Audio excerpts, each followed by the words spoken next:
हाँ जी, अस्सलाम वालेकुम क्लास। आज आपका जो टॉपिक है वो है metallic and non metallic character. तो हमने एक टॉपिक इस तरह का स्टार्ट में भी पढ़ा था जिसमें हमने जस्ट ये बताया था कि मेटल्स कहाँ पे हैं, नॉन मेटल्स कहाँ पे और मेटालाइट्स कहाँ पे हैं। ये भी उसी से थोड़ा सा मिलता जुलता सा टॉपिक है। हमने मेटालिक कैरेक्टर बताना है कि मेटालिक कैरेक्टर मतलब मेटल्स जो हैं वो किस साइड पे ज़्यादा हैं और नॉन मेटल्स कहाँ पे हैं। तो जैसे हमें पहले पता है कि मेटल्स जो होते हैं वो लेफ्ट हैंड साइड पे होते हैं, मतलब जो फर्स्ट वाले दो ग्रुप्स हैं वो प्योरली मेटल्स हैं और जो लास्ट पे हैं वो नॉन मेटल्स हैं। तो मेटल्स बेसिकली होती क्या चीज़ है, ऐसा एटम या ऐसा कोई भी चीज़ जो इजीली अपना इलेक्ट्रॉन लूज़ करके पॉजिटिव वन बनाए, वो मेटल होता है। अब इलेक्ट्रॉन इजी मतलब लूज़ करना किन के लिए आसान है, वो पहले ग्रुप्स के लिए है, क्योंकि हम स्टार्ट में अगर देखें तो लेफ़्ट टू राइट जो है वो साइज़ डिक्रीज़ करता जाता है। तो जैसे साइज़ डिक्रीज़ करेगा उसमें से इलेक्ट्रॉन निकालना मुश्किल होगा। लेकिन जो पहले दो ग्रुप्स हैं उनमें क्योंकि साइज़ बड़ा होता है, वहाँ से इलेक्ट्रॉन रिमूव करना ईजी है। तो इलेक्ट्रॉन रिमूव करना जितना ईजी होगा उतना ही उसका मेटल करैक्टर जो होगा वो ज़्यादा होगा। इसी तरह अगर हम ग्रुप की बात करें तो टॉप टू बॉटम जो है वो साइज़ इंक्रीज़ होता जाता है हर ग्रुप में। तो जैसे जैसे साइज़ इंक्रीज़ होगा उस एटम में से इलेक्ट्रॉन निकालना ईजी होगा। तो जब हम इलेक्ट्रॉन निकालना ईजी हो जाएगा, पॉजिटिव आयन बनना ईजी हो जाएगा। जैसे हमने उसका पढ़ा था कि जो आयनाइजेशन एनर्जी थी कि वो उसको इलेक्ट्रॉन निकालना ईजी था, तो वो टॉप टू बॉटम जो था वो इलेक्ट्रॉन निकालना ईजी था, उसकी एनर्जी कम यूज़ हो रही थी, तो मतलब उसका पॉजिटिव आयन ईजीली बन रहा था। तो यही रीज़न है कि जो मेटेलिक करैक्टर है फ्रॉम टॉप टू बॉटम जो है वो इंक्रीज़ होता है। क्यों इंक्रीज़ होता है? क्योंकि उसका जो मेटेलिक करैक्टर है वो डिपेंड कर रहा है उसके पॉजिटिव आयन बनने की टेंडेंसी पे। तो top to bottom size increase होता जाता है। तो साइज़ इंक्रीज़ होगा तो उसमें से इलेक्ट्रॉन निकालना इजी होगा, इसलिए मेटेलिक करैक्टर जो है वो टॉप टू बॉटम बढ़ता जाएगा। इसी तरह अगर हम फ्रॉम लेफ़्ट टू राइट जाते हैं पीरियड में तो साइज़ डिक्रीज़ होता है, इलेक्ट्रॉन निकालना मुश्किल होता है। इलेक्ट्रॉन निकालना मुश्किल होगा तो उसका पॉजिटिव आयन बनना मुश्किल होगा, जिसकी वजह से वो मेटेलिक करैक्टर ज़्यादा नहीं होगा, नॉन मेटल ज़्यादा होगा। तो यही चीज़ यहाँ पे लिखी है। यहाँ पे अगर देखें तो elements of the periodic table can be divided into metal, non metal and metalloid, जो हम पीछे पढ़ चुके हैं। Chemically all the elements which have tendency to form positive ions by losing electrons are considered metals. अब metals की definition उन्होंने क्या किया कि कोई भी एलिमेंट जिसके पास ये टेंडेंसी है, ये सलाहियत है टू फॉर्म पॉजिटिव आयन, तो वो पॉजिटिव आयन बना सके बाय लूजिंग इलेक्ट्रॉन को रिमूव करने के बाद उसको हम क्या कहेंगे, मेटल। तो मेटल ऐसा कोई भी एलिमेंट है जो कि अपना इलेक्ट्रॉन रिमूव करने के बाद पॉजिटिव आयन बनाए, वो मेटल होगा। उसके बाद मेटल्स की उन्होंने एक प्रॉपर्टी बता दिया कि ये good conductor of heat and electricity होते हैं, मतलब कि इनमें से हीट और इलेक्ट्रिसिटी जो है वो इजीली पास होती है। एक और इनकी जो प्रॉपर्टी है मेटल्स की, अब इसको आप ब्लॉक्स की फॉर्म में लिख सकते हो, ऊपर आप मेटल की हेडिंग दो, उसकी डेफिनेशन लिखो, नीचे उसकी जो है वो उसकी प्रॉपर्टीज़ लिखते जाओ। पहली प्रॉपर्टी है कि good conductor of heat and electricity है। दूसरी इसकी प्रॉपर्टी इन्होंने बताई कि ये बेसिक ऑक्साइड बनाते हैं।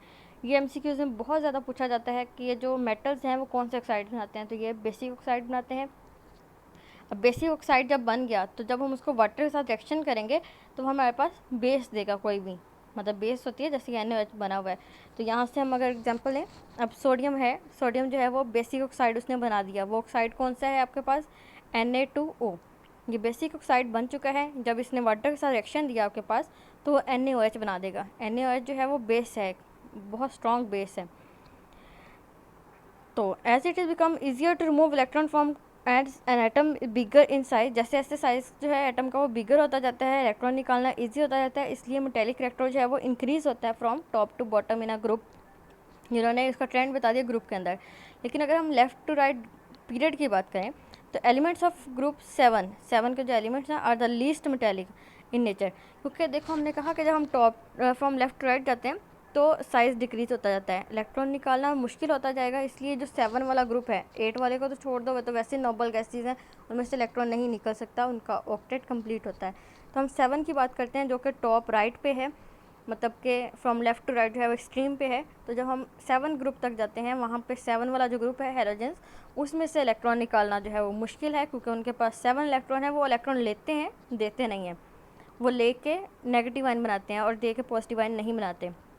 क्योंकि जाहिर सी बात है, फ्लोरीन की बात की जाए उसके पास 9 इलेक्ट्रॉन है, आउटर मोस्ट इलेक्ट्रॉन में 7 इलेक्ट्रॉन है, तो वो एक इलेक्ट्रॉन लेगा, ना कि अपने साथ के साथ इलेक्ट्रॉन देगा। तो उसके लिए एक इलेक्ट्रॉन लेना इजी है, देना इजी नहीं है। इसलिए वो जो है 7 ग्रुप है जो हेलोजेंस हैं वो सारे के सारे लीस्ट मेटेलिक हैं और उनको हम नॉन मेटल्स में कंसिडर करते हैं। तो नॉन मेटल की उन्होंने डेफिनेशन की है कि ऐसे एलिमेंट जो कि इलेक्ट्रॉन लेंगे और नेगेटिव आयन बनाएंगे, जैसे कि हेलोजन ग्रुप है। उसके बाद है उन्होंने एग्जांपल दे दी कि all gases are non metal, non metal की प्रॉपर्टीज़ लिख दी। जैसे आपने मेटल की प्रॉपर्टी लिखी, इसी तरह ब्लॉक में दूसरी तरफ नॉन मेटल की प्रॉपर्टीज़ लिखोगे। पहले डेफिनेशन आ जाएगी, elements that gain electron and form negative ion. उसके बाद उसकी जो नीचे इसकी प्रॉपर्टीज़ आएंगी कि ये मेटल्स जो थे वो गुड कंडक्टर थे, तो ये बैड कंडक्टर हो जाएंगे या poor conductor of heat and electricity हो जाएगा। उसके बाद नॉन मेटल्स हैं, ये एसिडिक ऑक्साइड बनाते हैं। मेटल्स बनाते थे बेसिक ऑक्साइड, नॉन मेटल बनाएंगे एसिडिक ऑक्साइड, जो कि वाटर के साथ रिएक्शन देने के बाद कोई भी एसिड बना देंगे। यहाँ पे एग्जांपल है हमारे पास SO3 प्लस वाटर की। SO3 जो है वो एसिडिक ऑक्साइड है। अब जब SO3 वाटर के साथ रिएक्शन देगा तो वो H2SO4 देगा, और ये है सल्फ्यूरिक एसिड जो कि स्ट्रॉन्ग एसिड है हमारे पास। Non metallic character of an element, अगर हम नॉन मेटालिक करैक्टर की बात करें तो ये डिक्रीज़ करता है as the atomic size increases, क्योंकि नॉन मेटालिक करैक्टर बेसिकली क्या है, उसमें इलेक्ट्रॉन गेन करने का और नेगेटिव आयन बनाने का। तो जैसे साइज़ इंक्रीज़ करेगा तो उसमें से इलेक्ट्रॉन जो साइज़ इंक्रीज़ किया उसमें से इलेक्ट्रॉन जो है वो ईजिली निकल सकता है, ईजिली ले नहीं सकता।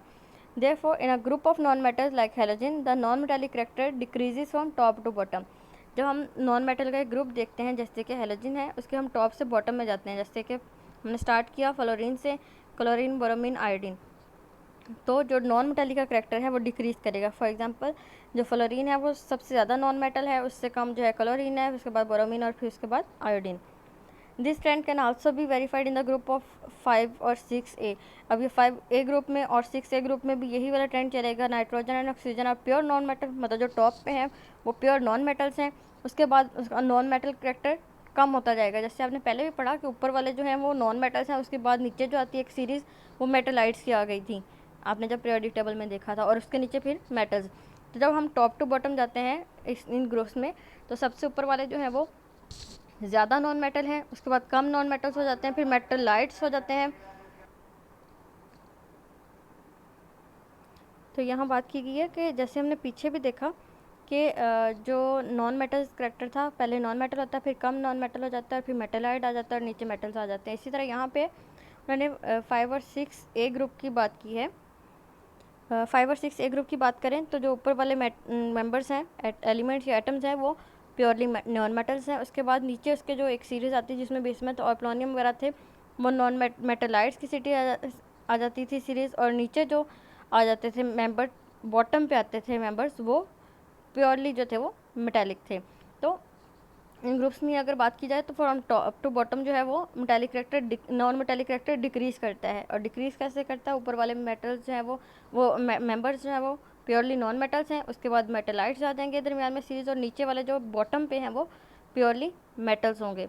तो ये मेटल्स और नॉन मेटल्स का टॉपिक था और उसका ट्रेंड था। नीचे मेल्टिंग और बॉइलिंग पॉइंट को अगर देखा जाए तो किसी भी एटम का या एलिमेंट का मेल्टिंग और बॉइलिंग पॉइंट डिपेंड करता है उसकी फोर्सेस पे, कि वो दूसरों के साथ कितनी स्ट्रांगली वो बॉन्डेड है। अगर हम इसकी वेरिएशन की बात की जाए तो पहले उन्होंने पीरियड में इसकी वेरिएशन बात की है। तो across the short period the melting and boiling point of element increase with the number of valence electron up to group 4A। जैसे फर्स्ट A ग्रुप है, सेकंड है, थर्ड है, तो पहले इलेक्ट्रॉन के आउटर मोस्ट में 1 हो गया, सेकंड के आउटर मोस्ट में 2 और थर्ड के आउटर मोस्ट में 3 इलेक्ट्रॉन हैं जो कि बॉन्डिंग के लिए अवेलेबल हैं। यहाँ तक कि हम 4A ग्रुप में चले जाते हैं। 4A ग्रुप जो है वो कार्बन सीरीज़ है। कार्बन के पास आउटर मोस्ट में 4 इलेक्ट्रॉन होते हैं।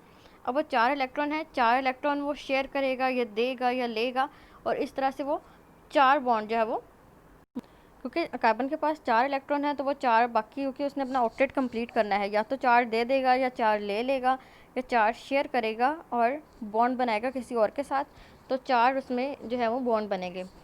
तो then decrease up to the noble gas. अब पहले से लेकर 4 तक तो हमारे जो नंबर ऑफ बॉन्ड्स हैं वो इंक्रीज़ करते जाएंगे। फॉर एग्जांपल पहले वाला ग्रुप है उसने 1 बॉन्ड बना दिया, सेकंड वाला ग्रुप है उसने 2 बॉन्ड बना दिए, थर्ड ग्रुप ने 3 बॉन्ड बना दिया, और जो 4 ग्रुप है जिसमें कार्बन है उसने 4 बॉन्ड बना दिए। लेकिन 4 के बाद जब हम 5 में जाते हैं, जैसे हमने ऑक्सीडेशन स्टेट भी पढ़ी थी, शायद अभी हम लोग आगे पढ़ेंगे, तो जब 5 ग्रुप में जाते हैं वहाँ पे क्या होता है कि वो जो नंबर ऑफ़ बॉन्डिंग है वो कम हो जाती है, वहाँ पे 3 हो जाती है। फिर जब हम 6 में जाते हैं तो 2 हो जाती है, और 7 वाले में 1, और 8 वाले की बॉन्डिंग 0 होती है, क्योंकि उसका ऑक्टेट कंप्लीट होता है, वो कोई बॉन्ड नहीं बनाता। तो मेल्टिंग और बॉइलिंग पॉइंट डिपेंड कर रहे होते हैं बॉन्डिंग पे। तो बॉन्डिंग कैसे इंक्रीज़ कर रही है, फ्रॉम फर्स्ट ए ग्रुप से 4A ग्रुप तक वो इंक्रीज़ कर रही है, और 4A ग्रुप से 7A ग्रुप या 8A ग्रुप तक वो डिक्रीज़ करेगी बाद में। For example first A group जो है वो कितने बॉन्ड बनाएगा, 1, सेकंड ग्रुप जो है वो 2, थर्ड ग्रुप 3 और फोर्थ ग्रुप जो है वो 4 बॉन्ड बनाएगा। लेकिन जब 5 ग्रुप की बात करेंगे तो वो फिर से 3 पे आएगा, 6 ग्रुप जो है वो 2 बनाएगा और 7 ग्रुप 1 बनाएगा, और जो 8th ग्रुप है वो 0 बॉन्ड बनाएगा। अब इन बॉन्डिंग की बेसिस पे मेल्टिंग पॉइंट की बात की जाए तो मेल्टिंग पॉइंट जो है वो 4 ग्रुप तक इंक्रीज़ करेंगे, मेल्टिंग पॉइंट भी और बॉइलिंग पॉइंट भी, क्योंकि बॉन्डिंग इंक्रीज़ हो रही है। लेकिन 4 के बाद क्योंकि फिर से वो बॉन्डिंग डिक्रीज़ हो गई, तो वो जो मेल्टिंग और बॉइलिंग पॉइंट है वो फिर से डिक्रीज़ करेंगे। यहाँ पर उन्होंने एक ग्राफ भी बना दिया आपके पास, एटॉमिक नंबर और पीरियड की बात की है, और साथ में इधर मेल्टिंग पॉइंट बताएं। तो यहाँ से देखो, पहला पीरियड अगर डिस्कस किया हम लोगों ने तो हाइड्रोजन, उसके बाद लिथियम है, बेरिलियम है, बोरोन है और कार्बन है। अब ये तो थे हमारे पास पहला पीरियड, ठीक हो गया। पहला पीरियड हाइड्रोजन और हीलियम का है, वो तो ऑलमोस्ट इक्वल है क्योंकि दोनों बराबर पे हैं।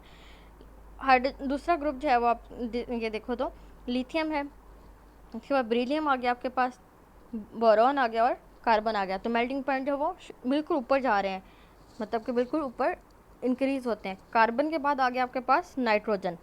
अब कार्बन के बाद नाइट्रोजन, क्योंकि कार्बन तो बना रहे 4 बॉन्ड, नाइट्रोजन बनाएगा 3 बॉन्ड, तो वो बिल्कुल जो है ग्राफ नीचे की तरफ आ गया। नीचे की तरफ जब आएगा तो उसमें क्या होगा कि मतलब कि डिक्रीज़ कर गया। और नाइट्रोजन, ऑक्सीजन और फ्लोरीन ऑलमोस्ट सेम है, मतलब कि एक डिस्टेंस में है। उसके बाद नियॉन भी उधर ही आ गया, क्योंकि वो बहुत लो जो है उनका मेल्टिंग और बॉइलिंग पॉइंट हो जाता है। तो मतलब अगर हम देखते हैं एक्चुअली मेल्टिंग और बॉइलिंग पॉइंट पहले इंक्रीज़ करता है 4 ग्रुप तक, और 4 ग्रुप के बाद जो है वो डिक्रीज़ होना स्टार्ट कर देगा। तो हर पीरियड में यही होगा, जो मेल्टिंग और बॉइलिंग पॉइंट है वो 4 ग्रुप तक इंक्रीज़ करेंगे, देन डिक्रीज़ करेंगे। यहाँ पे उन्होंने रीज़न बताई है, since carbon has the maximum number of bonding electron binding electron, thus it has very high melting point in diamond, in each carbon is bond to 4 other carbon atom. क्योंकि carbon के पास outer most 4 electron है, वो 4 binding electron देगा, 4 bond बनाएगा, इसलिए वो highest melting point देगा डायमंड की फॉर्म में, क्योंकि उधर 4 इलेक्ट्रॉन जो है उसके कार्बन के वो फर्दर 4 कार्बन ऑफ इलेक्ट्रॉन के साथ कार्बन के साथ अटैच हैं। ठीक हो गया। उसके बाद है an important change occurs when we move from group 4A to groups 5A 6 and 7A as the elements lighter elements of these groups exist as small covalent molecule. तो उनका एक इंपॉर्टेंट चेंज आता है, जो कि हमने ग्राफ में भी देखा कि कार्बन से जब हम 5th में ग्रुप गए हैं नाइट्रोजन में, तो वो कितना नीचे आ गया ग्राफ। ये चेंज क्यों आया, क्योंकि उनमें जो बॉन्डिंग है वो बहुत कम है।